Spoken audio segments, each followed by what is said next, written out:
Yesu Kristo yeebazibwe, bantu ba Katonda abalungi. Mbabuuzaako mu linnya lya Mukama waffe Yesu Kristo.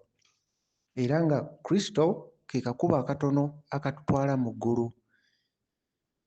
Era kye kitangaala ekitusobosa naffe okuba tuyingira obwakabaka obw'ekitangaala. Omwoyo Omutukuvu ye muyambi waffe, kakubo akatono akatutwala mu ggulu. Era omuyambi ono omusanga oli kakubo ako. Bw'oba toli kakubo ako, omuyambi ono tosobola musanga.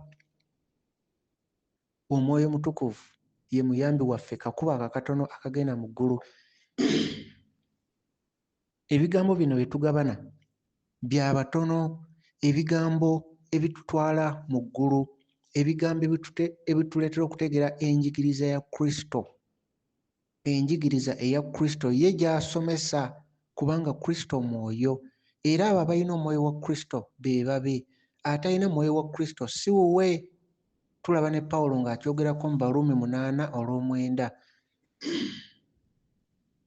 Era abantu ba Katonda balungi, ebigambo bino bya batono, si bya buli omu. Nannyini byo agenda bitegeera. Oyo alina ennyonta munda mu ye ng'anoonya mazima agenda kutegeera ebigambo bino. Nga bw'olaba nti singa oleeta amazzi ag'okunywa n'ogawa abantu babiri, naye omu ng'alina ennyonta, omulala nga talina nnyonta wadde, era omulala bw'ogamuwa ayinza n'ogayiwa. Atalina nnyonta naye alina ennyonta, ye n'omuwa amazzi nga matono nnyo nnyo, agasanyukira, asanyuka n'omutima gwe gwonna olw'ennyonta eri eba mu ye emusindikiriza okunoonya amazzi. Kati kino ekigambo ky'abo abalina ennyonta be bagenda okukkusibwa. Era abatalina nnyonta ya mazima bagenda kuwulira nga tebategeera, batunule nga tebalaba. Naye abalina ennyonta bagenda kuwulira nga bajjuzibwa, bagenda kuwulira essanyu munda, bagenda kuwulira nga kye babadde banoonya nga bawulira munda mu bo bali mu kujjuzibwa. Era tuba tujjuzibwa Kristo, gwe mugaati gw'obulamu. Mugaati gwa bulamu si eri omubiri guno, wabula mugaati gwa bulamu eri emmeeme. N'ennyonta gye twogerako ya mmeeme, si ya mubiri guno. Ennyonta gye twogerako ya mmeeme, si ya mubiri guno. Era ekigambo kino ky'owulira, wuliriza n'omutima gwo gwonna n'emmeeme yo yonna, kuba kyabatono, kyabatono. Era oyo atakitegedde tomuvunaana, tonyiiga, kubanga kyabatono. Kubanga ye Kristo atugamba nti ffe tuweereddwa okutegeera ebyama by'obwakabaka bwa Katonda, naye ng'abalala bagenda kutunula nga tebalaba, bawulire nga tebategeera, kubanga tebali mu kunoonya. Naye gw'anoonya otunula n'okwekenneenya oba onoonya. Kati bino ebigambo by'abo abanoonya, era biweebwa abo abanoonya. Abo abanoonya, abawulirako nti Kristo waali era w'omunoonya omuzuula, be basobola okumutegeera, be basobola okumuzuula. Abo abamulindiridde, nga bw'olaba badisayipolo ba Yokaana bwe baawulira Yokaana ng'ayogera nti wuuyo omwana gw'endiga n'amusongako, bo badduka misinde okugoberera Kristo, kuba baali bamusuubira, baali baawulirako naye nga bamulinda, era badduka misinde ne bamugoberera. Bantu ba Katonda abalungi, olwaleero obubaka bwe tugenda okwogerako, tugenda kwogera ku Yokaana 8:59. Yokaana 8:59 bwe bubaka bwe tugenda okwogerako olunaku olwaleero. Era nga Yokaana 8:59 wagamba bwe wati: awo ne bakwata amayinja okumukuba. Baakwata amayinja bakube Yesu Kristo, kuba njjukira yali ayingidde mu yeekaalu ng'ali mu bagamba ebigambo eby'amazima.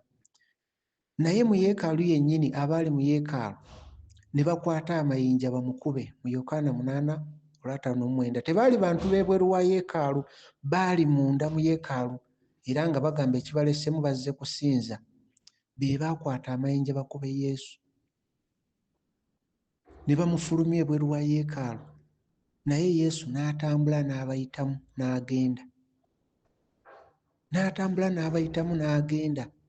Era kino kyongera otulaga nti Yesu, yeekaalu eno ey'ensi ey'Abafalisaayo, abannaddiini, tebaamwaniriza. Ye tebaamwaniriza kubanga tebaategeera kigendeerwa kye, tebaategeera lwaki yajja, tebaategeera njigiriza ye, tebaalaba na mukululo, tebaalaba pattern, engeri ebyawandiikibwa ebyejja byamuwandiikibwako okuva emabega, tebaabitegeera. Kati ye bwe yayogera mu yeekaalu nga balaba tayogera ng'Abafalisaayo, asomesa nga ye alina obuyinza obw'enjawulo, nga tasomesa nga njigiriza y'Abafalisaayo, kuba Abafalisaayo b'enjigiriza yaabwe yali egenderera kwongera kunyweza bitiibwa eri bakabona, kwongera kunyweza obulombolombo. Kati nga Kristo yennyini ali mu yeekaalu naye nga tebamutegedde, nga kitegeeza nti ye ekitangaala yabalimu abagamba nti banoonya kitangaala, ng'ekitangaala kiwe kiri mu bungi naye ne batakitegeera, ne batafuna bulamu, nga kiringa nga boolaba eddungu.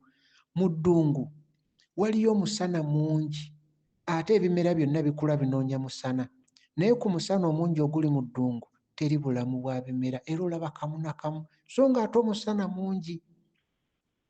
Kati eryo eddungu Yokaana lye yeeyogerako nti ye eddoboozi eriri mu ddungu, ng'ategeeza Kristo atuwadde ekitangaala kye mu bungi.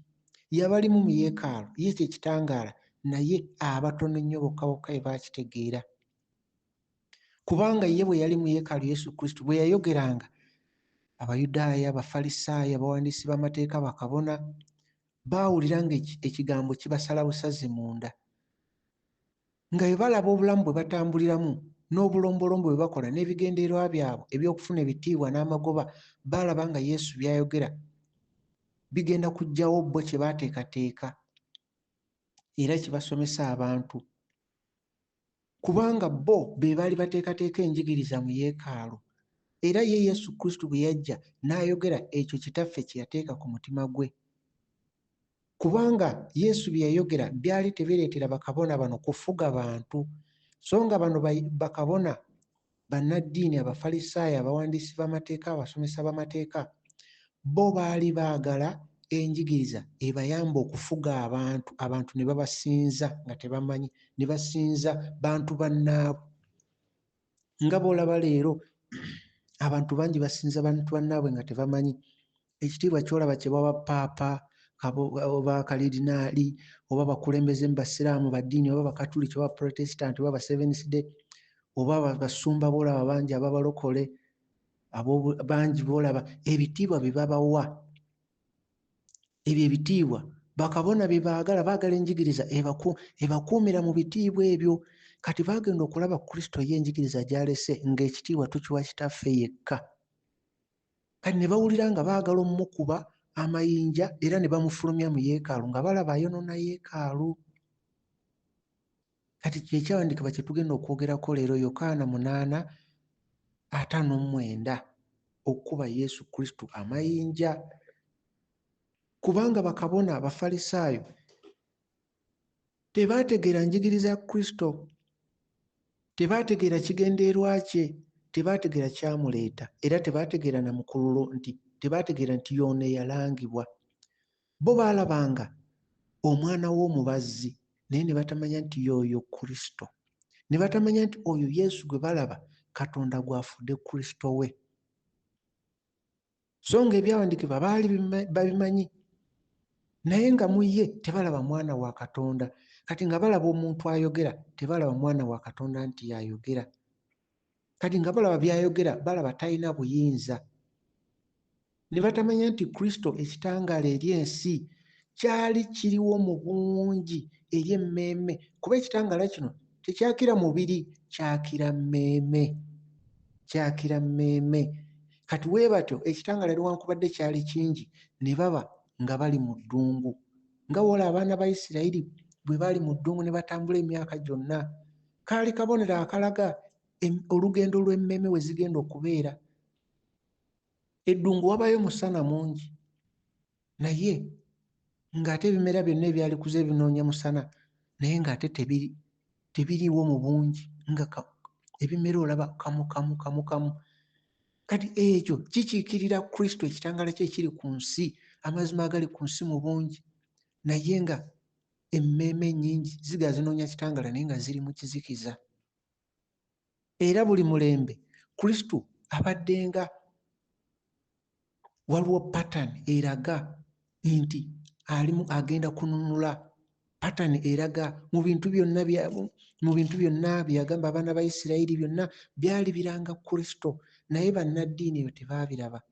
Wabula Yesu Kristo bwe yayogera, Abafalisaayo, abawandiisi by'amateeka baawulira enjigiriza ya Kristo nga teyogera ku kitiibwa kyabwe kye baali baagala okuva mu bantu. Era Abafalisaayo, bannaddiini, abasomesa b'amateeka baamanya nti eno enjigiriza eno tesaanidde mu yeekaalu, kubanga yali tebakolera magoba, ng'era balaba teri ng'enjigiriza yaabwe, nga ne bangi balaba nti ono enjigiriza ye nga teri ng'ey'Abafalisaayo. Era Abafalisaayo we baalabira obwetaavu bayimirize Kristo, bayimirize enjigiriza eno, bo bagende maaso n'okutunda n'okugula mu yeekaalu. Era Abafalisaayo bano ne bafuba nnyo bajje Kristo mu yeekaalu, ne bakwata amayinja. Bakwata amayinja ne bamufulumya ebweru nga baagala mukuba mayinja. Ne bakola kyonna ekiri mu busobozi bwabwe balabe nga bayimiriza Kristo. Era Yesu n'abayitamu makkati bw'ati n'agenda. N'olunaku olwaleero oyo Kristo waali enjigiriza ya Kristo, mu kigambo kye ye mwali mwoyo. Ye mwoyo. Kati Abafalisaayo bano kye bataamanya kwe kuwulira omwoyo ayogera nabo, bo nga batunuulira nnyukuta eri mu kitabo, bo nga bamanyi Katonda ali mu nnyukuta, kubanga ennyukuta baagiinako obuyinza nga batereeza ebyawandiikibwa babiteekamu bisomebwe nga bo bwe baagala, ebitiibwa byabwe babisigaze, ng'era bo baagala abantu babasomere, bo Abafalisaayo bwe baagala, nga bo bwe baagala. Kati n'olw'olunaku olwaleero enjigiriza ya Kristo, oyo omwoyo eyali mu Bafalisaayo bali, era ali ne mu Bafalisaayo abaleero bannaddiini, era akola kye kimu okuba amayinja enjigiriza ya Kristo eri mu mmeeme zaabo abajanirizza. Era n'olunaku olwaleero enjigiriza ya Kristo teyanirizibwa mu ezo yeekaalu ez'ebizimbe. Kyova olaba Yesu yagamba nti ekiseera kituuse abamusinza bamusinze mu mwoyo ne mu mazima. Mu mwoyo ne mu mazima enjigiriza eyanirizibwa kuba ye kennyini ge mazima. Naye mu masinzizo ag'ebizimbe agakolebwa mu ngalo z'abantu, Katonda omusimu atuula. Era okusinza Yesu kwe yayogerako kuli mu mwoyo ne mu mazima, si mu bizimbe bye bazimbye n'engalo z'abantu. Katonda si mwatuula. Bantu ba Katonda abalungi, byonna byonna Yesu bye yakola, ebigambo bye, olugero olwo luli mu kutuukirizibwa mu mmeeme zaabo abaamukkiriza. Buli kimu kye yakola kiri mu olugendo olwo olugenda maaso mu mmeeme eyo gwakkiriza amazima. Olugendo, buli kimu kye yakola, okuzaalibwa, okutambula enneno, byonna bigenda maaso munda mu mmeeme eyo.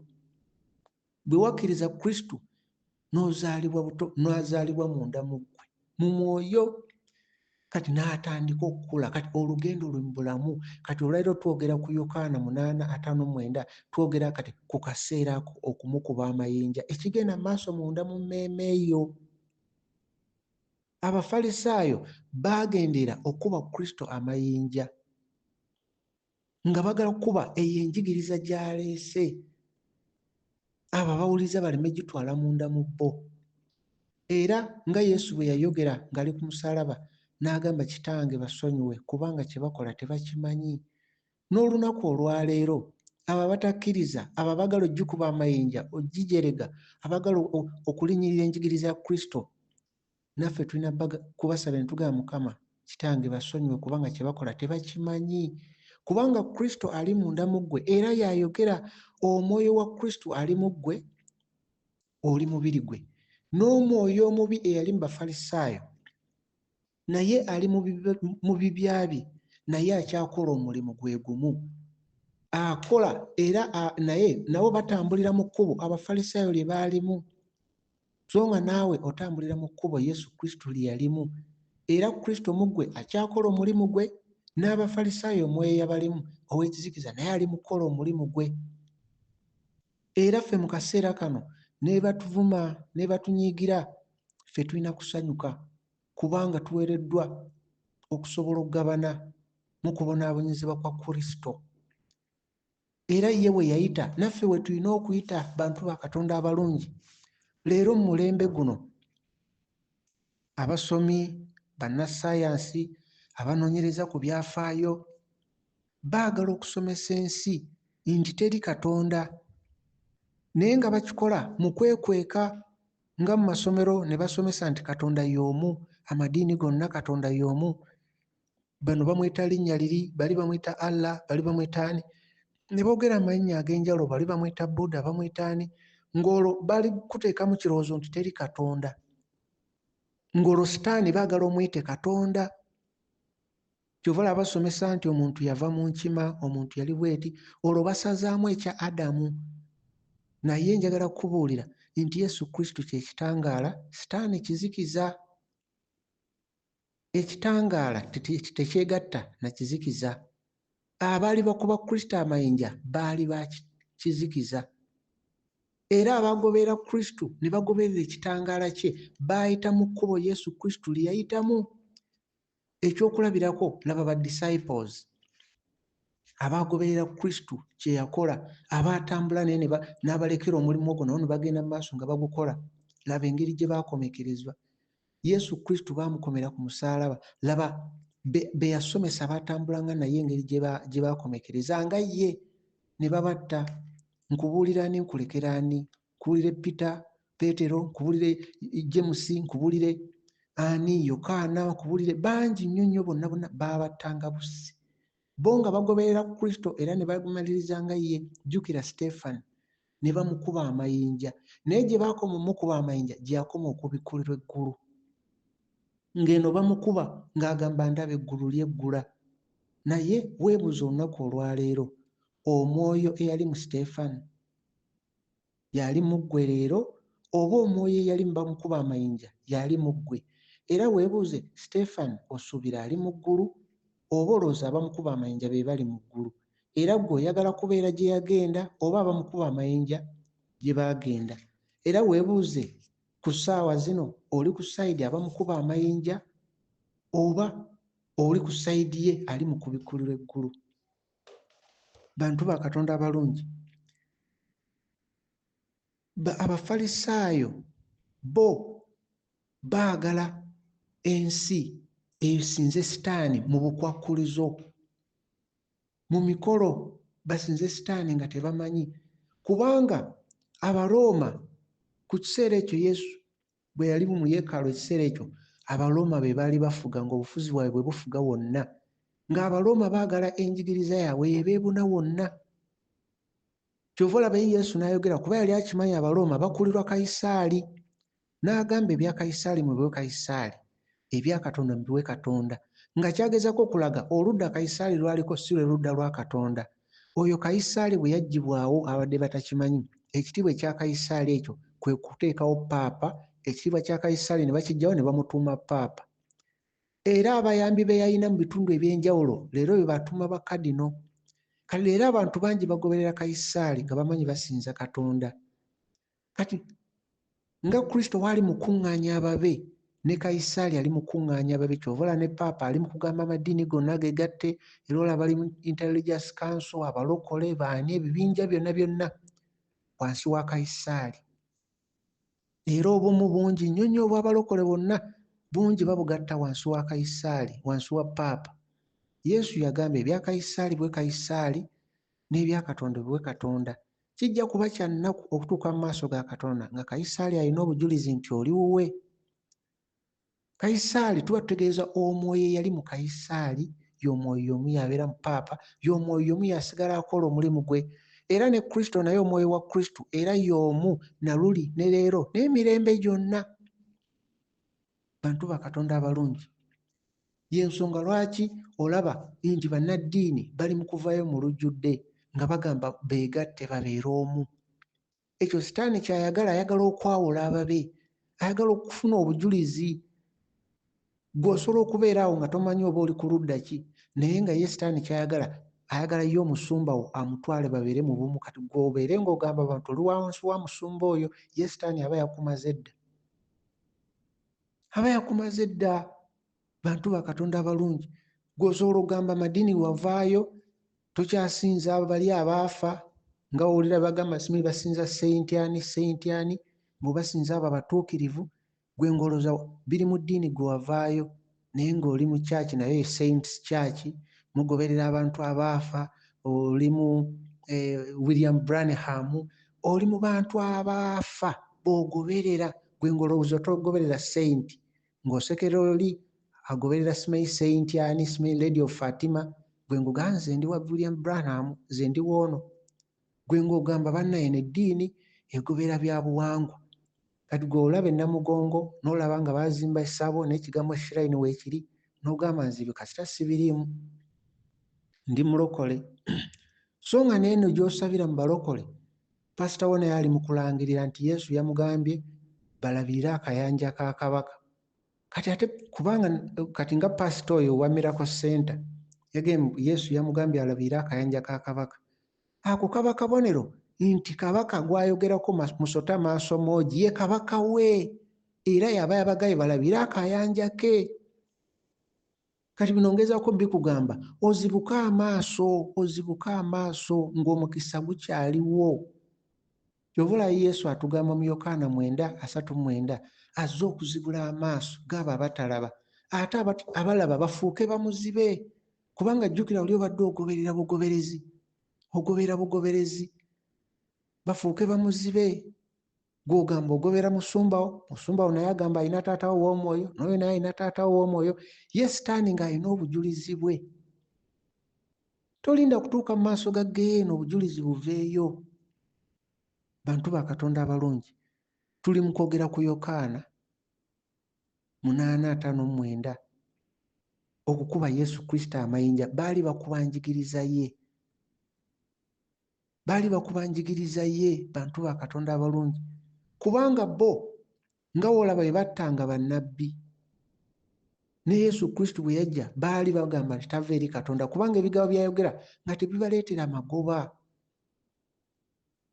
Yesu Kristo baayagala omukuba amayinja kubanga ebigambo byali ayogera nga tebibaleetera magoba, nga tebakkiriza nti Katonda yatonda eggulu n'ensi ayogerera munda mu ye, era bo nga bagamba bakwasa amateeka baganywezezza,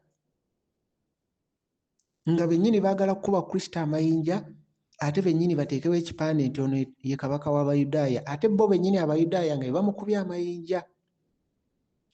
Kubanga Abafalisaayo abawandiisi b'amateeka bo baagambanga Yesu nti bo bali ku mateeka ga Musa. Kati ng'amateeka gano baagakola mu ngeri gabanguyire nnyo bo, ate gabe nga gabafunira amagoba n'ebitiibwa. Kubanga jjukira bye baali abawandiisi b'amateeka be bannyonnyola abantu ebyaliwo. Kati ng'abantu kye babalaga kye bakkiriza, kye babawandiikira kye bakkiriza, nga tebakkiriza njigiriza ya Kristo ebulirwa abantu. Kubanga enjigiriza ya Kristo ekyenjalo kye yalina ng'eyawula omwoyo ku nnyukuta, kubanga ennyukuta yo nga nfu nga terina bulamu, kati ate Abafalisaayo nga bali ku nnyukuta. Y'ensonga lwaki n'olwaleero naddala abalokole bangi nnyo balina obukwakkulizo, bagamba ffe tugoberera ekigambo ekyawandiikibwa, era ekiba tekyawandiikibwa ekyo tetukigoberera. Bali mu kwegaana omwoyo, bakolera ddala kiri Abafalisaayo kye baakola. Abafalisaayo kye baakola. Bantu ba Katonda balungi, kubanga bo baali bakimanyi ennyukuta bagiinako obuyinza, bakimanyi ennyukuta bagitereeza bagikyusa n'ebakolera amagoba. N'okutuusa olunaku olwaleero abantu bayitirivu nnyo, batambulira ku kkubo erigenda mu kuzikirira. Ekkubo erigenda mu kuzikirira abalitambulirako mmeeme si mibiri gino, emmeeme ennyingi ziri ku kkubo eryo erigenda mu Geyeena. Emmeeme ennyingi ziri ku kkubo eryo erigenda mu Geyeena. Banoonya we beekwata, banoonya bifo bagamba nze nva gindi, nze ndi wagundi mu mubiri, naye nga tebeebuuza mu mwoyo bali ludda wa. Kyovula Pawulo yayogera mu Bakolinso 2:4 n'agamba Katonda w'omulembe guno azibye abantu amaaso obutategeera mazima, ekitangaala ne bakiyita ekizikiza, ate ekizikiza ne bakiyita ekitangaala. Abayudaaya bano baali baasomesebwa bakabona obutava ku nnyukuta, naye nga tebababuulira obulamu obw'omwoyo. Kubanga okuyita mu nnyukuta muno bakabona baali batendeka abantu okubasinza n'okubawa ebitiibwa, ng'era kyebatendeka abantu bonna. Naye Kristo enjiri gye yaleeta enjigiriza ng'eyawula omwoyo ku nnyukuta, ng'omwoyo yannyonnyola si nnyukuta, kubanga ennyukuta bagikyusa ate n'ennyukuta etta. Bantu ba Katonda abalungi, Yesu Kristo yayingira mu yeekaalu, bannaddiini Abafalisaayo baamukuba mayinja. Bannaddiini Abafalisaayo baamukuba mayinja. Era n'olwaleero ebigambo bye tusoma mu Bayibuli, ensonga lwaki baabirekawo, baamala kubyekenneenya nga balaba tebirina gye bigenda kutwala bantu. Baamala kubyekenneenya nga balaba ebirimu tebirina nnyo gye bigenda kutwala bantu. Era etwogera okubikkulirwa beewuunya nnyo, kubanga bo baali bamaze okuteekateeka ekyo kye bamanyi ng'abantu bwe bakisoma bo bamanyi tekirina gye kigenda kutwala abantu, nga basomye ne bakyekenneenya. Kubanga bo bakabona ekigendererwa kyabwe, abakulembeze b'amadiini banoonya buyinza, banoonya bitiibwa eri abakulembeze b'amadiini, banoonya kufuga nsi. Obwakabaka bwa Roma bunoonya kufuga nsi. N'olwaleero Roma yefuga ensi mu bulombolombo obwo, yefuga ensi mu bulombolombo obw'enjawulo. Era bwe batula mu miitingi zaabwe boogera engeri gye bafuga ensi, ne balaba bafuga batya ensi. Era bo bamanyi be bafuga amadiini gonna mu nsi. Bantu ba Katonda abalungi, era bo bakimanyi nti amadiini gonna, amasinzizo gonna ag'ebizimbe be bagafuga, bali waggulu waago. Y'ensonga lwaki ne omulabe Sitaani we yali akema Yesu yamutwala waggulu wa yeekaalu. Sitaani yalinnya waggulu kasolya ku yeekaalu ng'ayogera ne Yesu okumukema, nga kaali kabonero akalaga nti yeekaalu eri wansi wa bigere bye. Nga Sitaani yali alaga Yesu nti singa mu yeekaalu mubaddemu amaanyi teyalirinnye waggulu kasolya. Kyekyo kye tulaba mu Matayo 4:5 ne Luka 4:9. Bantu ba Katonda abalungi, Sitaani yali alaga by'alinako obuyinza. Kati leero tuli mu kutunula lwaki mu yeekaalu Kristo baamukuba amayinja, ne baleeta amayinja bamukube, bakwata amayinja. Lwaki baayagala omukuba amayinja ng'ate mu yeekaalu ate bagamba basinza ye? Kubanga bo bakabona abakulu b'amadiini baateekateeka enjigiriza gye baagala okusomesa ensi yonna, ng'enjigiriza eno ebawa amagoba, ebakuumira mu bitiibwa, ng'ate enjigiriza eno kwegamba kiringa kya bugagga kye balekera n'abaana baabwe nabo ne babeera bakabona, nga kiringa kya bugagga ng'obwakabona buva kwono ne budda kwono. Kati nga bwolaba Eri n'abaana be, kati ng'oli wadde yeeyisa atya, wadde atambulira mu kibi, nga y'alina okubeera kabona kubanga mwana wa kabona.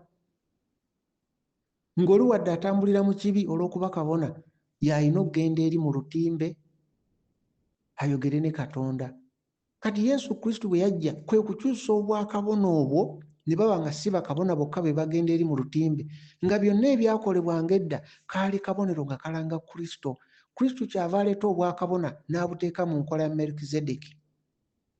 Era Mukama n'akiraga ne Dawudi mu Zabbuli 10:10 n'akyusa obwakabona, buli muntu n'aba nga kabona, buli muntu atuuka eri Katonda. So nga oli bakabona mokka nga bakkirizibwa okugenda eri mu lutimbe boogere ne Katonda. Kati Kristo ebyo n'abijjawo okulaga nti kati buli omu kabona. Era mu Ebbulaniya 7:24 tulaba nti obwakabona bwakyusibwa ne wabeerawo n'obwetaavu bakyuse amateeka. Obwakabona bwakyusibwa. Kati tuli mu bwakabona ng'enkola eya Merukizedeki. Olaba mu Ebbulaniya 7:11 olw'12 wakulaga nti obwakabona bwakyusibwa. Naye kati bo nga kye baagala kusigalamu obwakabona obubawa ebitiibwa, oba bafuna amagoba, ne bafuna ebisava, kwegamba ne balaba nga bo baateekateeka enjigiriza eno ebe nga ebakolera magoba, nga si bya mwoyo wabula ebakolera magoba mu mubiri. Bantu ba Katonda abalungi, nga tuli ba mukisa ffe era twebaza Mukama asobozesa okulabagana amazima ate ne tugakkiriza, nga kinaaba kya ssanyu okutuulamu mu ggulu n'abalala ne Pawulo n'abalala bonna ne tunyumya ku mulembe, buli omu n'ayogera ku mulembe gwe yalimu nga ensi bwe yayiganyanga amazima. Pawulo n'akubuulira lwaki yattibwa, Siteefano n'akubuulira lwaki baamukuba amayinja, naawe n'obabuulira ku mulembe gwo lwaki baayiganyanga enjigiriza. Era Yesu ye n'avaayo n'abalaga nti nga ye bwe yali, buli kimu ekyali mu bulamu bwe kyali kirina okutuukirizibwa mu mmeeme zaabo abaali bagoberera amazima. Era enjigiriza eno ey'abakabona ey'ensi bannaddiini, olw'okuba baali baagala bitiibwa, na buli muntu yali yeegomba ebitiibwa byabwe n'amagoba, nabo baamaliriza batandise okukolamu ebibinja, okweyawulamu. Kyekimu ku kyaviirako amadiini ag'enjawulo okulabika nga beegombye ebitiibwa by'abakabona, n'amadiini ag'enjawulo ne gatandika okuvaayo, ebibiina eby'enjawulo nabo bayingire mu bwakabona bafune ebyo ebitiibwa. Y'emu ku nsonga lwaki abula amadiini mangi gaayimuka mu nsi yonna nga beegomba ebitiibwa n'obugagga bw'abakabona n'okufuga abantu, era nga bakola ebyefaananyiriza. Kati nga wolaba nti essaawa zino okutukuzibwa kuli mu kugenda mu maaso, tuli mu kutukuzibwa, emmeeme zaffe ziri mu kutukuzibwa, tuli mu kuzaalibwa omwoyo, tuli mu kuyisibwa mu muliro nga bw'olaba golodi wayisibwa mu muliro ettaka ne balyokyako ne livaako. Kati ffe ekyo kiri mu mmeeme zaffe. Kati ne bakabona nabo bannaddiini nabo bali mu kusomesa abantu, babagamba nabo bali mu kutukuzibwa, era bo bali mu kutukuza bulombolombo, ebitabo byabwe, bali mu kutukuza byambalo, amannya gaabwe bagateeka waggulu, obuweereza bwa gundi ne gundi, obuweereza bwa musumba gundi, obuweereza minisitule gundi gundi, nabo bali mu kutukuza amannya gaabwe, bali mu kutukuza n'abafu n'okufa, nabo be bali mu kutukuza emikolo, bali mu kutukuza mikolo, bukwakulizo. Ng'ekyo kyonna lwaki bakikola? Bali mu kubikka obwakabaka bwa Katonda mu maaso g'abantu. Bo tebaagala kuyingira, aye n'abaagala okuyingira babalemesezza. Kyova olaba Yesu ayogera mu Matayo 23:13 n'agamba zibasanze mu Abafalisaayo, bannanfuusi, abawandiisi b'amateeka, muggala obwakabaka bw'eggulu eri abantu, mmwe temwagala kuyingira, n'abaagala okuyingira mubalemesezza. Ekyo ekiri mu Matayo 23:13. Bantu ba Katonda abalungi, abayingira obwakabaka bwa Katonda mmeeme, si mubiri guno. Guno omubiri tegukulimba n'otunuulira omubiri guno. Omubiri Sitaani ye ajja kugulumba mu ngeri enjawulo, naye emmeeme tagenda gikwatako. Kati lwaki oti oyo akwata ku mubiri nga tasobola kukwata ku mmeeme, ate ffe nga tuwangula mmeeme? Lwaki amaaso go ogateeka ku mubiri ng'ate gugenda kudda mu ttaka, ate emmeeme yeesigale? Lwaki amaaso go gateeka ku mubiri? Bo baatunuulira mubiri, era baalaba Kristo ng'ali ku musaalaba ne balowooza bamuwangudde. Naye laba n'eyakulembera abaamukomerera atuuka ekiseera alaba ekizikiza kikutte ku nsi, yennyini agamba mu mutuufu ono abadde mwana wa Katonda. Olwo atandika okuzibuka amaaso, naye ng'ate obudde buyise. N'olwaleero kigenda mu maaso. Kristo, omwoyo wa Kristo waali akola omulimu gwe mu bibya bye, n'omwoyo omubi ow'ekizikiza naye akola omulimu gwe mu bannaddiini. Olutalo olugenda mu maaso buli mulembe, bwe kibeera buli mulembe. Era n'olunaku olwaleero emmeeme ennyingi ziri ku kkubo eddene erigenda mu Geyeena, nga bagoberera enjigiriza ey'Abafalisaayo, nga bayingiza ekizikiza mu bo ekifo ky'okuyingizamu omugaati gw'obulamu Kristo. Ekkubo ttono n'abaliraba batono. Oli wa mukisa gwe awulira ebigambo ebirungi n'ofuna okutegeera munda mu ggwe, n'oba nga amaaso go galaba gabiwulira. Abantu bagenda kuba babiri batambula wamu, omu atwalibwe, omu asigale. Bagenda kuba babiri bawuliriza, omu abitegere, omulala agaane. Nga baakula bonna, omu abitegere, omulala agaane. Nga bafumbo, omu abitegere, omulala agaane. Nga baaluganda, kubanga kino kitala kyajja kwawula omwana ku taata, ku maama, ku w'oluganda. Kuba ye Katonda talina gwagoba, naye buli muntu alina okwesalirawo mu mutima gwe. Kati anoonya eby'omubiri ye anoonya bya mubiri, anoonya eby'omwoyo naye anoonyeza mu mwoyo. Awo ewali enjawulo. Era Abafalisaayo bano abawandiisi bajja ewa Yesu Kristo ne bamugamba lwaki abayigiriza abo tebagoberera bukwakkulizo na bulombolombo bw'abakadde ba yeekaalu mu Makko 7:5 paka ku lw'omwenda. Makko 7 okuva ku lwokutaano paka ku lw'omwenda. Abafalisaayo, abawandiisi b'amateeka bajja eri Yesu Kristo bamubuuza naye lwaki abayigiriza abo tebagoberera obulombolombo, lwaki tebagoberera obulombolombo bwonna obw'abakadde b'eyeekaalu. Yesu n'abagamba nti munsinza n'akamwa kammwe si na mitima gyammwe. N'abagamba era munsinziza bwereere, mugoberera enjigiriza z'abantu. N'agamba mugoberera enjigiriza z'abantu. N'abagamba mutunuulidde okwoza ebikopo, ng'abagamba mu lugero ng'ebikopo kyategeeza nti batunuulidde okwoza mwe banywera era mwe baliira eky'omwoyo, naye tebatunuulidde kya mwoyo, nga kyabalaga nti batunuulidde yeekaalu ez'ebizimbe ne batatunuulira ye omugaati gw'obulamu, emmeeme ze gulya. Kati bo nga batunuulidde eby'omubiri tebafudde ku mmeeme, ate emmeeme eri eky'omwoyo. Bantu ba Katonda abalungi, gwe leero oli ku ludda ki? Oli mu kunoonya bizimbe by'amaanyi, musumba wa linnya w'amaanyi gw'ogoberera osobole okweyagala mu bantu bagaye nze ndi w'egindi era ffe tusabira gindi era nze ndi w'egindi. Oli ku kikopo ovudde ku mugaati gw'obulamu gw'oteeka munda mu ggwe, oli ku kikopo ekigenda okwatika kiggwewo. Oli ku mubiri ovudde ku kyokulya n'ekyokunywa ky'onywera munda, kubanga ekyonywa ky'olya kye kigenda munda mu mmeeme eyo, si kikopo. Yesu bye yali agamba Abafalisaayo nga bamugamba lwaki abayigiriza abo tebagoberera bulombolombo bw'abakadde mu Makko 7 kuva 5 paka 9. Bantu ba Katonda abalungi, twogera ku Yokaana gwe twogerako, twogera ku lunyolo Yokaana,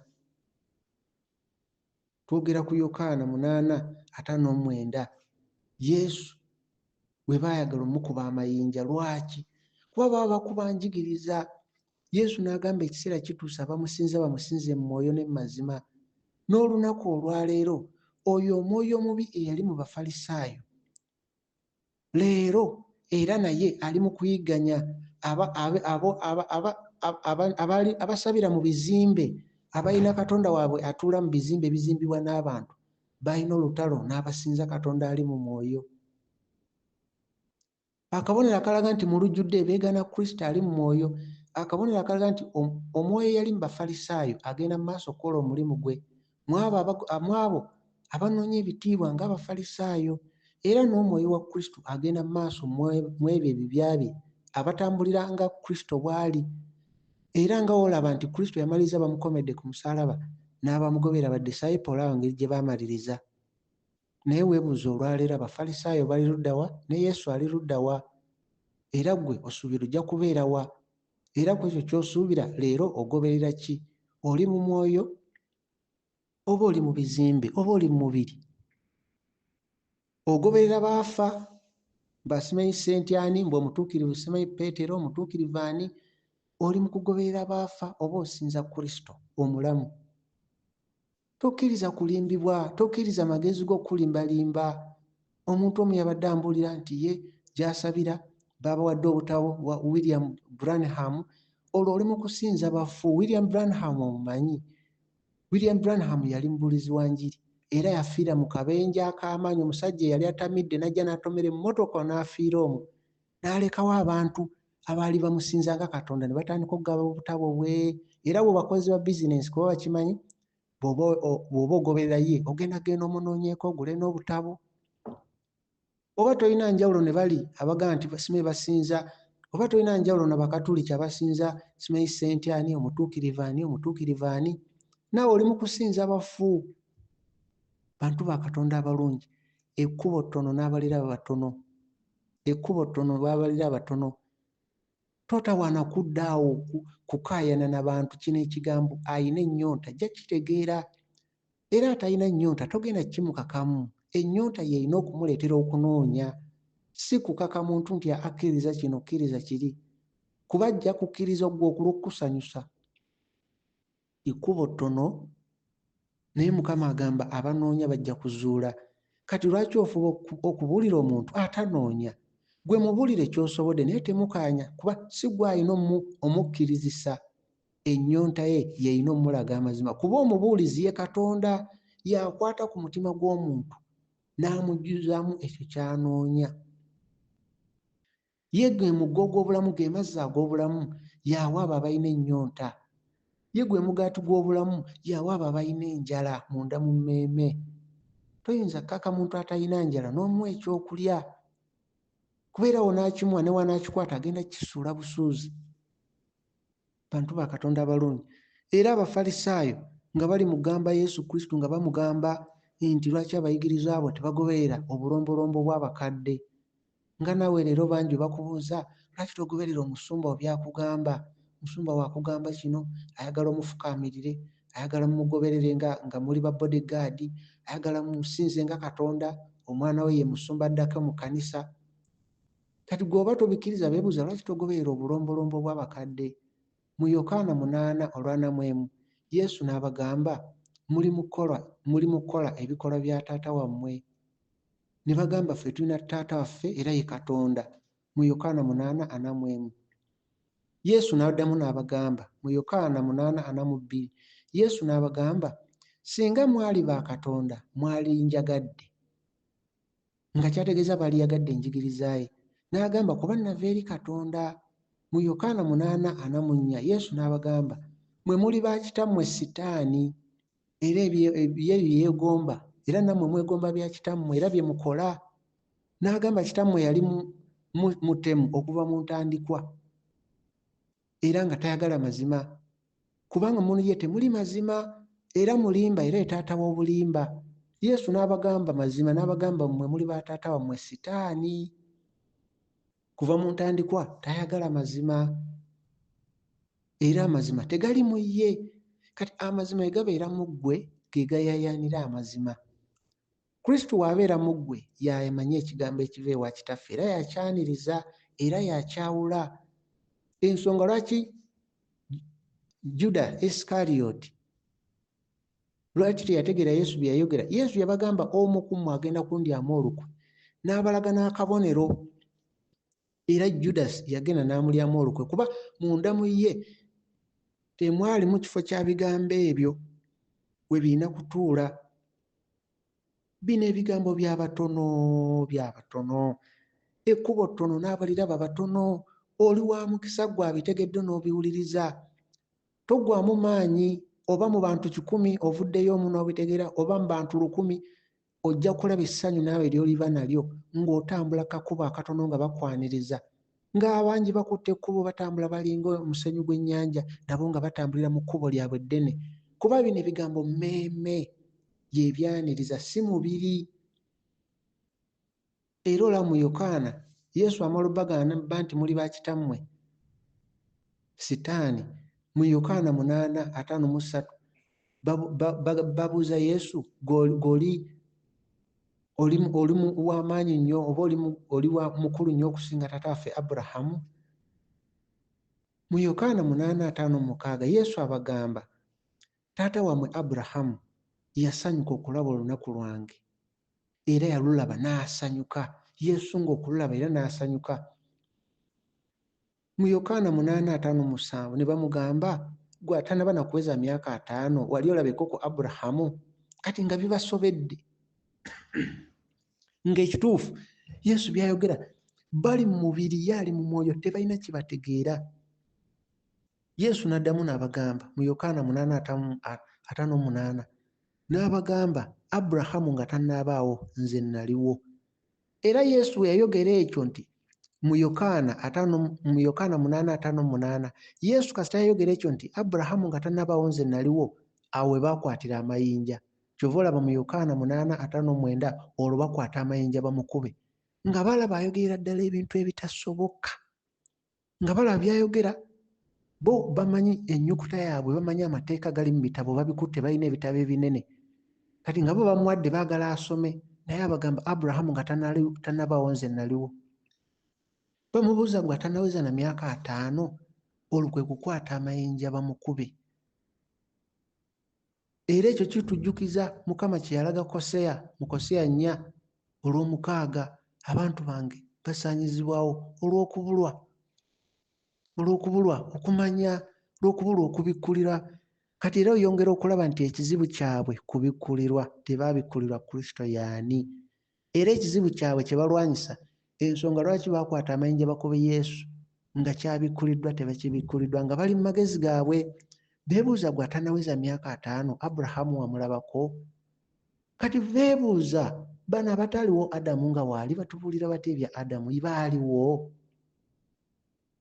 Naye ng'ate waliyo emmeeme ebyaniriza, kubanga bo abannaddiini bye bamanyi bali mu bulombolombo, bali mu kuza ennaku za Sitaani, bali mu kuza Easter, bali mu kuza ennaku Krismasi, bali mu kuza simanyi ennaku zonna eza Sitaani bazikuza.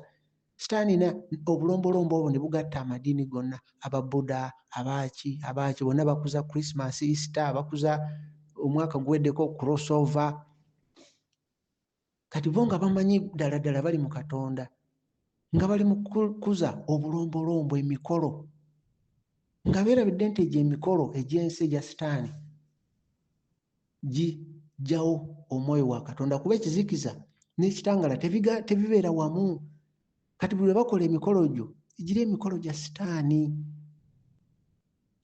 Kati buli lwe bakola emikolo egyo ekitangaala kibaviira, kuba bwe be balonze ekizikiza nga teri abakase, kubanga balaba emikolo nga mikulu nnyo okusinga omwoyo. Naye nga tebatunuulidde mwoyo kyali emabega w'emikolo egyo. Bo balaba kukuza Easter, ne balaba ennaku ez'ebikujjuko, abayimbi bayimba, abasanyuka, abamabaala bakola ssente, ne bateebuuza naye mwoyo kyali mabega w'emikolo egyo. Ekyo tebakyebuuza. Bo nga kyebaliko bantu ba Katonda abalungi, ekkubo ttono n'abaliraba batono. Ky'obola Pawulo yayogera mu Bakolinso 2:4 n'agamba oyo Katonda w'omulembe guno azibye ab'omulembe guno amaaso. Era bangi okuyaayana okuli mu mmeeme zaabwe abali mu kutambulira ku kkubo eddene erigenda mu Geyeena, banoonya ngeri gye batuukiriza bulombolombo bwa ddiini, banoonya ngeri bakabona banoonya ngeri gye bayongera kufuna magoba mu bintu bya Katonda, batunda butabo, bataddewo ebiweebwayo eby'enjawulo, ebibba eby'enjawulo, banoonya magoba. Bali mu kuteekateeka, bali mu kukakasa buweereza nti bwabwe ng'abantu. N'ayogera nti erinnya lya gundi ministries, gundi linnya liri kwegamba nga banoonya, abalala banoonya byamagero, ebalaba abantu banoonya byamagero, n'ateekerawo ddala n'ekigambo nti Miracle Center. Abantu abalina ebyo banoonya kyakuddamu, banoonya solution. Oli ekirala n'akituuma solution center, kwegamba abalala bali mu byawandiikibwa nti bo abantu bababuulira bukristaayo, si Kristo naye bukristaayo. N'owulira nti Christianity Center, Christianity Life, si Kristo. Abalala bawulira nti Life Church, naye nga bazibiddwa amaaso, tebalaba nti bano abantu Kristo baamuvaako dda. Obubonero bwa Sitaani obuyitirivu obujjudde mu makanisa, ne wobwogerako bakunyigira bunyigizi. Naye nga leero obabuuza, muli ku sayidi abaagala okuba Kristo amayinja oba muli ku sayidi y'Abafalisaayo? Bakugamba ffe tuwulira kigambo tugenda mu ggulu, ffe twagala kusumululwa. Bantu ba Katonda abalungi, kankubbireko. Abantu bangi bwe bava mu bulamu bw'ensi eno, abangi ennyo abalinga omusenyu batuukira mu Geyeena. Naye nga wano ku nsi bangi bali mu masinzizo. Kati gwe weebuuza onaatuukira wa? Beera ng'okirowoozaako, kubanga ye Mukama kitangaala, talina kakwate na kizikiza. Nga wola mu Bakolinso 2:6-14, ekitangaala tekina kakwate na kizikiza. Gw'oba ogamba oli mu kitangaala ate ng'olaba muli mu kukuza Krismasi, muli mu kukuza Easter, muli mu kukuza ani? Omwoyo ali emabega w'ennaku ezo n'ebikujjuko ebyo, omwoyo ali emabega w'ebyobuwangwa ebyo, ye mwoyo nannyini w'emmeeme eyo. Ekyo nkubuuliddeko. Tebibeera wamu, ekitangaala n'ekizikiza tebibeera wamu. omusumba okakulimbe nti ffe wano twaniriza buli omu oba muli wa bisiyaga tumwaniriza wano. Ye kakulimbe naye gwe kyomanya ekitangala n'ekizikiza tebibeera wamu. Ekitangala we kijja ekizikiza kivaawo. Oba gwe omusumba wakulimba nti Yesu yamugabe balabirira akayanja ka kabaka ate ng'oyo kabaka emusota maaso moogi, manya nti oyo maaso moogi kabaka kayanja ke batereeza manya ye Katonda wammwe. Gwe oyinza okuba tosabirayo naye ng'ate musumba we taata wooli. Gwe oyinza okuba tosabirayo naye ng'ate obumu bw'abasumba bo bali mu bumu naye. Njagala kubuulira sitaani aba yabawamba dda. Okusalawo kuli mu mutima gwo. Okusalawo kuli mu mutima gwo. Kubanga lwaki tubuulira ekigambo kino? Twagala kuwangula mmeeme ziwone okugenda mu geyeena. Twagala kuwangula mmeeme ziwone okugenda mu geyeena. Era buli kigambo ky'owulira kirikomezebwawo. Buli kigambo ky'owulira birikomezebwawo. Gweosobola okukosa amagezi go n'okaayana n'oyomba n'okola ki n'ojerega n'okola ki, naye manya bwe tuba nga bye twogera ge mazima, ly'ejjinja eryakuba Goliyaasi, lwe lwazi. Era ng'olwazi olwo ye Kristo. Ye kennyini olwazi olwo ye Kristo. Era ng'olwazi olwo ly'ejjinja Danyeri lye yalaba eryatemebwa ku lusozi ne likuba ekibumbe ekinene ekyali kigulumidde ne kigenda kyonna ne kigwa ku ttaka. Era ly'ejjinja eryo ye Kristo, ge mazima. We gaba nga ge mazima ne bw'olituuka mu maaso ge munnaye amazima galisigala mazima. Era olyenenya wekka, olibeera wekka, omusumba otalibeerawo, abakwaya abobeera nabo tebalibeerawo, muzadde wo talibeerawo, buli omu ffenna alibeera yekka. Bino ebigambo bya batono. Era oyo akuliraanye oba tabikkiriza togenda mu lutalo, tomukwata mu sikamataayi. Bya batono. Oyo anoonya yazuula. Kuba ye atugamba sooka onoonye obwakabaka bwa Katonda. Kati gw'oyinza okuba by'ogamba ye asooka kunoonya visa, era ye muli ku mutima gwe ate ng'oyagadde kusooka kunoonya bwakabaka bwa Katonda. Oyinza okuba gw'ogamba ye asazewo asooke kunoonya ssente anazzaako obwakabaka bwa Katonda. Kati bino ebigambo bya batono. Era bangi tebakkiriziganya na njigiriza ya Kristo. Baagala gikuba mayinja ng'Abafalisaayo bali be twogerako mu Yokaana 8:59, abayagala okuba Kristo amayinja era ne bamugoba ne mu yeekaalu gye baazimba n'engalo ebizimbe ne bamugobamu. Yesu n'ababuulira nti munsinziza bwereere. Luka 7:7-8 n'abaga munsinziza bwereere. Ekyamazima ekigambo kya Katonda kyo kigenda kukola omulimu gwakyo munda mu mitima abakyaniriza. Kyo kigenda kukola omulimu gwakyo okuba kitala kyawula ebigendererwa by'omutima n'ebirowoozo. Kyo kigenda kukola omulimu gwakyo. Era tewali ajja kugamba mbu teyawulira. Gwe osobola okugamba ab'omulembe guli bayinza okuba tebaawulira, naye gwe owulidde. Gwe owulidde. Sitaani takulimba ogambe ate olwo ab'omulembe guli, ate olwo abaaliwo luli. Gwe owulidde kuba n'ab'omulembe ogwo Mukama yabakolera enteekateeka. Gwe owulidde kuba emmeeme eyo gwe olunaku lumu egenda kwetaagibwa. Yesu Kristo yabayitamu abaali baagala omukuba amayinja mu Yokaana 8:59. Kabonero akalaga nti n'enjigiriza ye egenda kuyita mu mirembe gyonna n'okulemesebwa n'obukwakkulizo bwonna. Enjigiriza eno egenda kuyitamu esigale nga weeri paka ku nkomerero. Nga Yesu bwe yawangula abayigiriza be ne babatta nga babattira amazima, naye n'okutuusa olwaleero tuboogerako. Abaabatta weebuuze bali ludda wa? Ababajerega bali ludda wa? Enjigiriza eno ya Kristo egenda kwongera okusala munda mu mmeeme, esale munda mu mitima gy'abo bannaddiini abakulembeze. Bawulire ebigambo bino, bawulire ng'ebigambo bibasala. Bawulire nga bibasala. Naye ng'ekigendererwa kyakuwangula mmeeme eri Kristo. Si kuwangula mmeeme zireetera musumba gundi oba muzitwala mu kifo ky'egundi oba zireeta okuwuliriza leediyo y'egindi oba obuweereza obw'egindi, wabula emmeeme tuziwangulira ggulu. tuziwangulira ggulu. Weebuuze Yesu Kristo be yabuuliranga enjiri yabagamba bagende nga bakuŋŋaanire waani? Era ye teyalina kifo kiri awo bagamba nti Yesu tumusanga wano. Kyova olaba yayogera n'agamba nti ebinyonyi birina ebiwummulira naye omwana w'omuntu talina wawummuza mutwe gwe. Ye talina, yali agezaako okulaga ye talina adresi nga gwe wogamba nsime musumbawo ow'ekyaki egindi ow'ekyaki egindi. Tukuŋŋaanyiza ggulu. Kati wobanga omusumbawo yalina amazima ensi yonna yonna baveeyo bajje bakuŋŋaanira awo. Katonda ali mu mwoyo ne mu mazima, mu mwoyo buli wamu waali, yiga okuwuliziganya naye. Ate akaseera kaliwo olibeera mu ddwaliro oba oli wakaawo omukka owulira gugenda bali kuddusa wa musumbawo.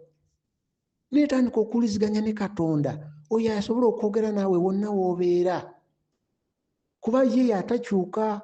Bakabona bajja kukyuka naye ye takyuka, abeerawo. Yiga okuwuliziganya naye, yiga okuwuliziganya okutegeere ng'emmeeme mpulira ntira ndya ntya ekigambo kya Katonda, ng'emmeeme otegeere ndya ntya okuva mu mubiri. Kuŋŋaanya, beera nga b'obuulira enjiri obabuulira kugenda mu ggulu, so nga ekigendererwa kyo si kugenda kujjuza butebe era ogende n'omusumba omugambe abantu 5 nze nababuulidde enjiri ne bali nze nabaleese. Leka Katonda amanye ekyama kyo nti gwe obuulidde naye tonoonya kujjuza butebe. Kuba onoonya kujjuza butebe bwa kkanisa, bwe bunajjula onaddamu okubuulira enjiri, onaaba obuulira yakyo obutebe bwajjudde. Kuba onaaba obuulira kunoonya kujjuza kkanisa kizimbe, buli gw'onaabuulira ng'omwanamba ya musumbawo omulagirira awuliriza leediyo eno, sindika kuno ssente, kola bwoti, olwo oli mu kunoonyeza kifo, oli mu kulanga buweereza. Buli omu omuwa akapapula kaliko obuweereza bw'egindi, buweereza bw'egindi.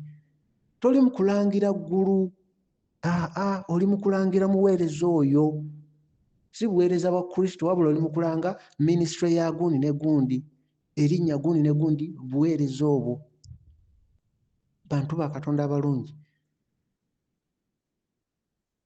ekkubo ttono n'abaliraba batono, ekkubo ttono n'abaliraba batono. Yesu Kristo we yayingira mu yeekaalu n'ayogera maaso ku maaso n'abatemu abagenda okumutta. Akaseera ke kaali tekannatuuka era enjigiriza ye n'ayogera n'abo abatemu, Abafalisaayo abajja okumutta, abajja okukola olukwe, n'ayogera nabo n'ababuulira abo abaagala okumukuba amayinja. Era n'olwaleero bangi abawulira amazima ne bawulira ng'Abafalisaayo bwe baawulira, ne bawulira nga kino ekigambo kyetaaga kuyimirizibwa, ng'Abafalisaayo bwe baawulira nga Yesu ayogera nabo. Waliwo abawulira bino ne bawulira nga ebigambo bino byetaaga kuyimiriza, nga balaba tebibakolera magoba, ne batamanya nti okwagala okukuba Kristo amayinja baali beesinyi ne beesalira musango. Ebigambo byabwe, ebikolwa byabwe, buli omu birisigala mu mmeeme ye paka ku lunaku lw'okusala omusango. So ng'omukisa weeguli, oluggi luggule okwenenya ne bajja eri Kristo era ne basonyiyibwa. Kyekisa ekiriwo Mukama waffe Yesu Kristo ky'alina. Oluggi luggule, buli alina omukangasa yeenenya akomewo eri amazima, emmeeme ye enunulwe. Maaso ga Katonda buli omu aliyimirira yekka, emmeeme omu ku omu. Sitaani n'ayimirira oludda lumu n'atandika okubanja emmeeme erimu ebyange, eyo emmeeme erimu ebyange. Ki Sitaani ky'osuubira ky'anaabanja munda mu ggwe n'agamba kiki? Olowooza kiki? Kubanga ggwe omanyi osabira wa musumbawo, naye obumu ate omusumbawo bw'alimu ate bw'aba ate abaweereza Sitaani, naye ekyo ggwe tokitunuulidde, naye ggwe ogamba ye taata wo ow'omwoyo. Naye nga ye Sitaani ajja kuggyayo obujulizi ng'ate taata wo ow'omwoyo ate ali wa Sitaani. Kati ggwe nga naawe oli mwana we nga tosobola kukyegaana. Bantu ba Katonda abalungi, ekiseera kigenda kutuuka buli omu ayimirire mu maaso ga Katonda. Weeteeseteese otya okuwona geyeena? Kristo ly'ekkubo lyokka erituuze ewa Kitaffe, si lyerimu ku kkubo wabula ye kkubo lyokka lyokka. Era njagala nkubuulireko, oba abantu amazima bagaagala oba bagawakanya, Yesu Kristo ky'ayagala kye kijja okukolebwa. Nga bw'olaba Abafalisaayo Baakola olukwe bawadde Judas ssente, Judas n'amaliza nga yeetuze, ng'akabonero akalaga nti ssente ze yafuna mu kwagala okusaanyaawo amazima yejjusa. Kati kano kabeere kabonero eri ggwe wenna ayagala okusaanyaawo amazima, ng'owulira eby'amazima oyagala bisaanyaawo olw'enfuna. Jjukira ekyatuuka ku Judas Iscariot. Weebuuze, omwoyo eyamulimu ayinza okuba ayina baalimu? Ago amayinja gaakanyugibwa eri enjigiriza ya Kristo. N'olwaleero amayinja gagenda kanyugibwa eri enjigiriza ya Kristo. Amayinja ago sitegeeza mayinja gano g'olaba ge balonda, kale kaali kabonero olugero.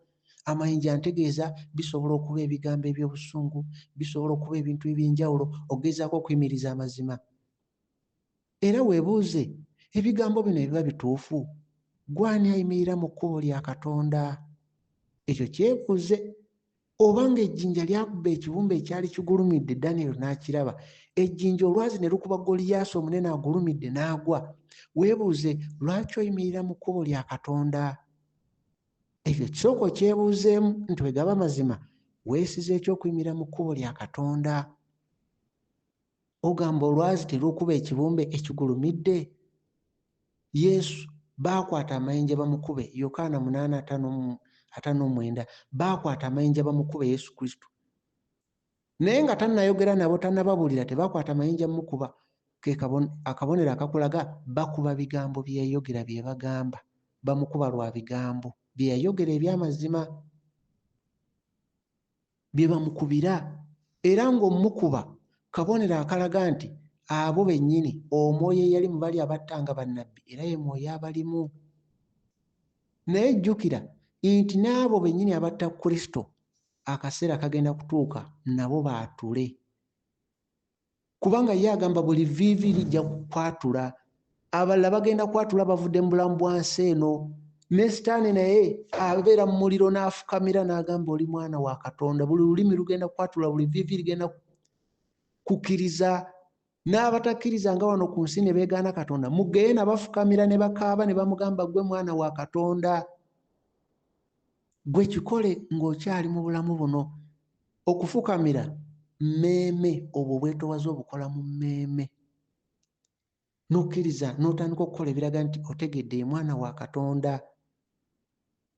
Enjigiriza ya Kristo egenda kukubibwa amayinja, kubanga omwoyo y'omu eyali mu Bafalisaayo ali mugenda mu maaso n'olwaleero alwanyisa omwoyo wa Kristo. N'omwoyo wa Kristo agenda mu maaso atuukiriza ebigendererwa bya Kristo eby'okuwangula emmeeme. Era enjigiriza ejja kukubibwa amayinja, bajja kugijerega, bajja kugisalira omusango. Naye jjukira Siteefani baamukuba amayinja olw'amazima, naye gye baakoma omukuba gye yakoma okubikkulula eggulu.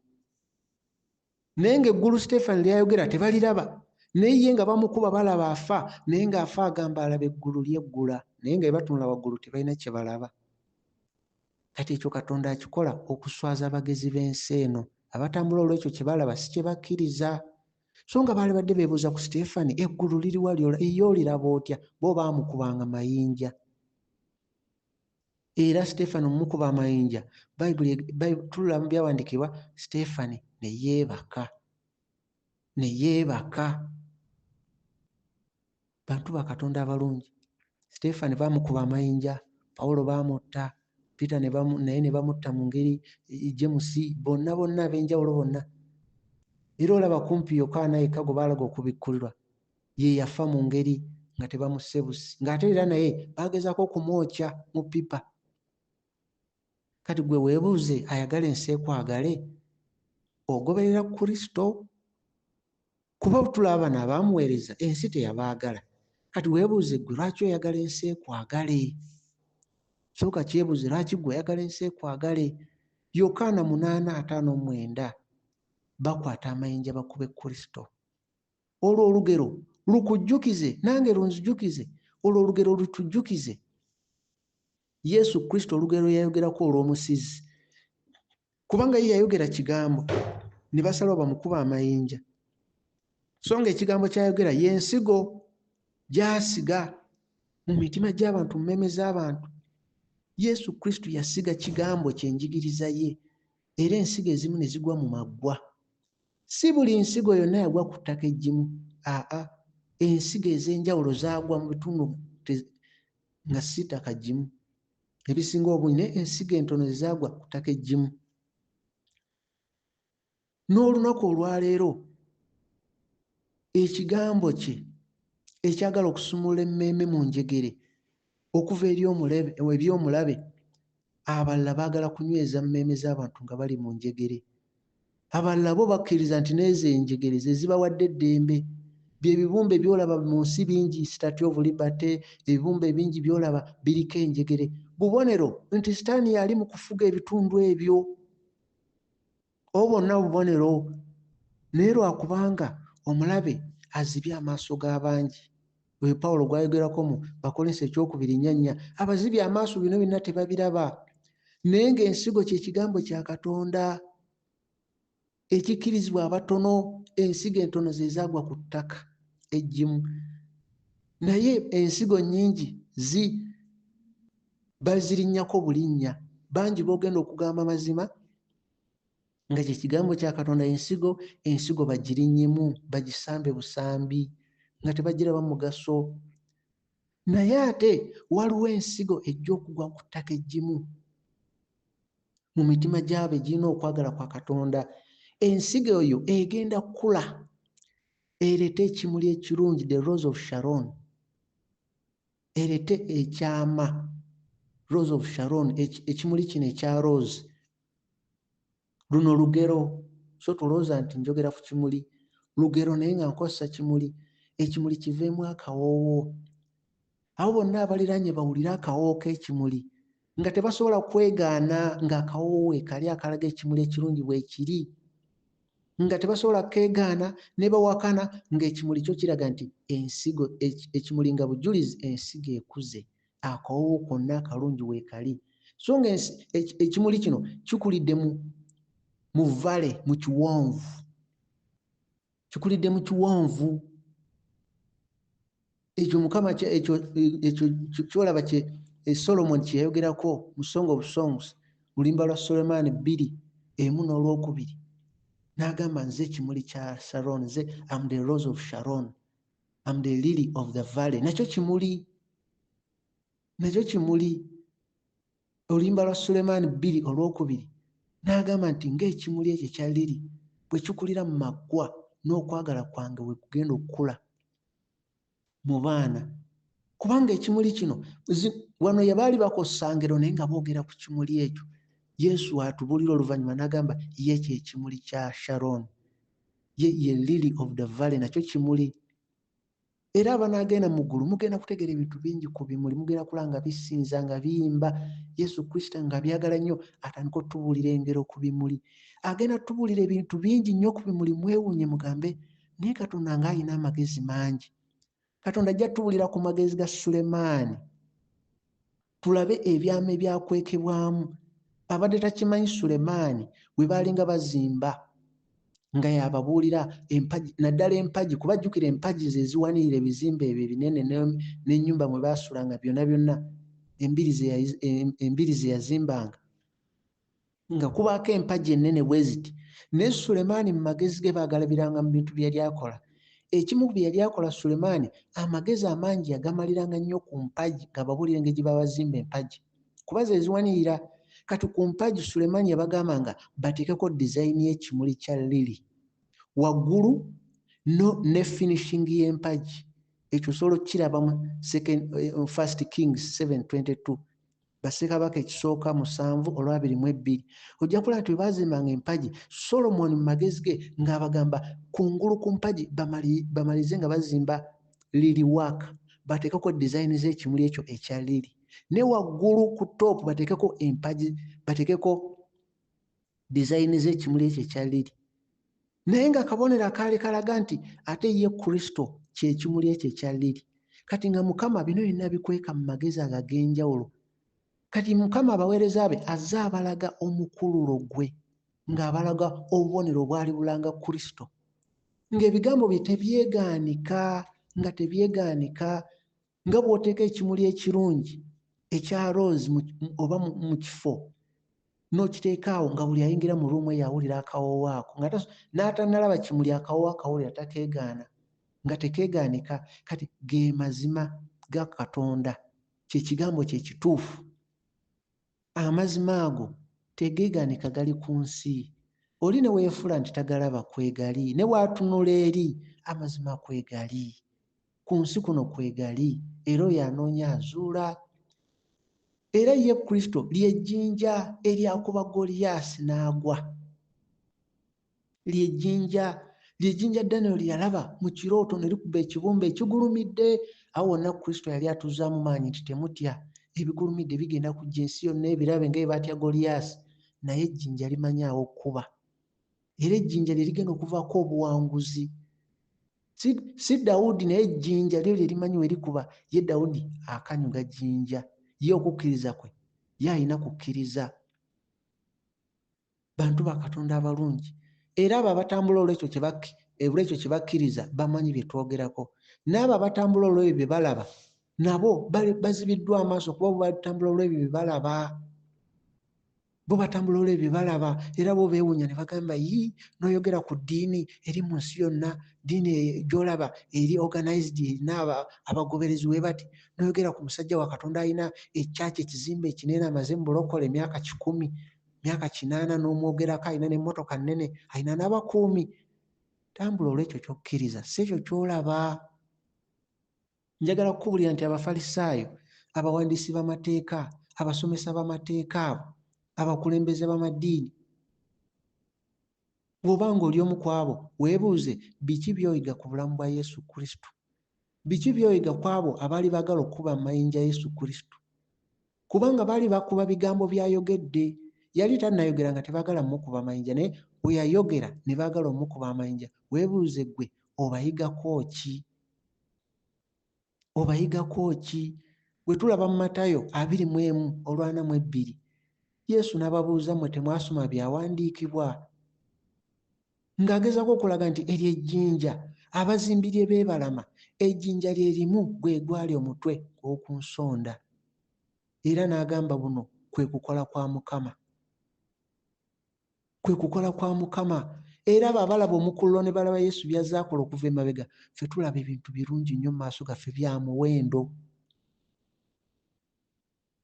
Jjukira mu Matayo 21:44, n'ayogera n'agamba, oyo yenna aligwa ku jjinja eryo agenda kubetentebwa, era n'oyo yonna ejjinja gwe lirigwako agenda kumenyebwa afuuka obuwunga.